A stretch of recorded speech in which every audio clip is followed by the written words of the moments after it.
I'm not too sure why, but whenever I'm sitting in this room, I feel like I always have to have a coffee. I got a box in the mail yesterday. I've already opened it. I've already looked inside of it. This comes from a great wood carver, more of a traditional wood carver than good old heavy hands here. He's a whittler, and he does, I believe he has a Dremel and a micro motor. He is Mark the maker artist, Mark D. Maker on YouTube. So that's his YouTube channel. I'll leave a link to it below. I follow it. Like I said, he's more relaxed. He does, I believe he does competition birds. He did this great owl a few years back. He's relaxed. He takes the time to explain things a lot slower than I do. He's like Just Carved Rob. He's also a whittler. Anyways, this is his card. And like I said, I'll leave a link to his YouTube channel below. Thank you very much, Mark. Now, Mark said he was going to send me a piece of wood. This is very, very hard wood to get here in Canada. I've sourced it. I just can't get it. This is, how do I pronounce it? Tupelo wood? Tupelo wood? This supposedly is one of the best woods to carve. I was talking to Just Carved Rob this morning. So there's basswood. What's that? Tupelo wood. Sorry if I don't pronounce it right.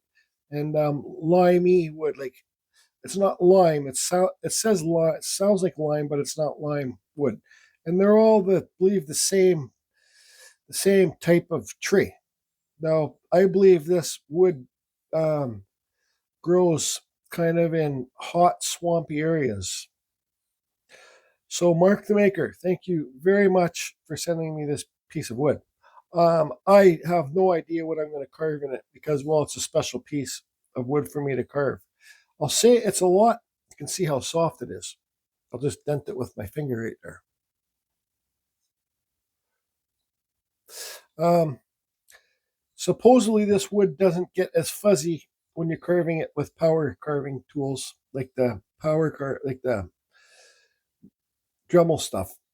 Mark told me a story. I messaged him and I thanked him very much for this piece. And he says, Jordy, you see the cuts on it? See these marks in here? He goes, that's when I was doing it in the bandsaw, cutting it for you, ripping it for you, and it kicked back. He says it scared the hell out of him. See these marks? This is why I don't have bandsaws because, well, I'm just not careful enough to have one. So, anyways, I'm glad that you're safe from this, Mark. So, thank you very much. It's going to be a while before I carve this. Rob gave me a good idea, maybe to carve an owl in here. You can get 2 owls out of this piece, or an owl sitting on something. But it's going to be quite the while before I carve this because, like I said, it's a real special piece of wood, and I don't want to mess it up. So thank you, Mark. Now let's see what else is in the box. Some more cards. Thanks for the cards. Nice classy cards, Mark. That's the kind of Mark's a classy type of fellow.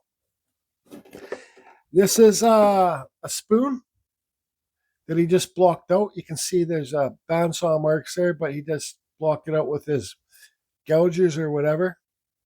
I asked him, I couldn't read this rating on here. Something. But I asked him what type of wood this wood was, and he said it might be cherry. A good chance it's cherry. Because I can't, SOU or something. But I will definitely carve this on a video coming up soon. I like carving the spoons. They're fun to shape. Carve that bowl a bit deeper, shape it. You can carve a little wood spirit on here or something. Flower, ladies like cooking, ladies like flowers. So I will be carving this soon. Here's a perfect example of Mark's whittling skills. This is a little gnome holding a coffee cup. So thanks for that, Mark. He has a video recently up of, he's got like 50 of these things quickly blocked out, and he just blocks them out. I think he talks about patterns and stuff like that too. I don't know if he has used this one for the pattern or not, but you can see he's got painting here. Just simple. It doesn't have to have like fingers in the hand or anything like that. Just if it shows the hand and just simple feet. Actually, those are better shoes than I could ever carve. So thank you for this, Mark. This will go downstairs in my table where all the people have sent me carvings from around the world. And he signs his pieces 12, 13, 24. Mark Taylor. So thank you for that, Mark. Here is a couple pieces of Basswood, I believe. I'm not too sure where he gets his Basswood. You got to go over and check out his video and subscribe. It's free to do. And you'll learn lots about knives and tools and different types of wood and whittling and carving and stuff like that. So here's the Tupelo wood, and here's the Basswood. So you can see how much alike they are. This Tupelo wood looks like it's somewhat kind of wide grain, but I'm not too sure. Anyways, the Basswood is heavier than this wood.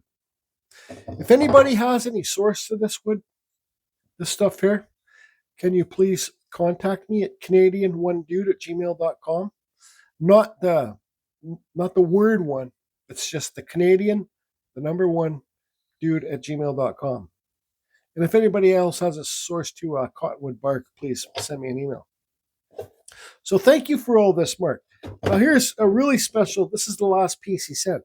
This is really special to me. Mark Taylor signed it. This is one of those, the ones that I get on the beach. Excuse me. The ones that I get on the beach where I'm at are black and they got the orange beaks. What are these, Sandpipers? They're clam diggers or something, but they got them on the beach where I'm at. Look at this. You can raise that. That's the kind of noise they make screaming noises. But you can see that like he's a professional bird carver. He's even got like a little epoxy eye in there or something. I think these legs are metal. And the feet are metal. There's a little clamshell on there that he carved. And this is, so this would be like a clam digger or whatever the name of those birds are. They annoy me when they're on the beach. They start screaming and beaking and the noise that they make because they're trying to lure me away from their nest. So like they'll stay in front of me like 5 feet and keep walking in front of me, making all these screaming noises, thinking that they're luring me away from their eggs in their nest or whatever.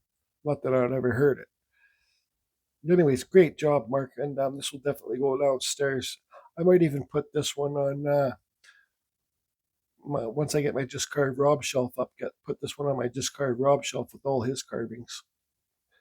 This is a lot harder to do than it looks there, folks. But you can do it. Maybe Mark has a video making this. Anyways, Mark, thank you so much. I really appreciate it. And I will return the favor one day, and I will do a nice wood spirit on a piece of cottonwood bark, and I'll send you that wood spirit, and I will send you some bark or any type of wood that you would like to carve that you see me carve. Maybe I'll send you a couple pieces of bark and a piece of that old Western red cedar. I don't know if you get that from around here. Maybe you can leave a comment in this video, Mark. I will pin it to the top so that people can just get the link to your channel, but I will leave his channel listed below. Mark D. Maker. Man, what am I going to carve on this? An owl? What do you guys think I should carve on this? Beautiful piece of wood. I'm nervous to carve it. It's so nice. Thanks, Mark.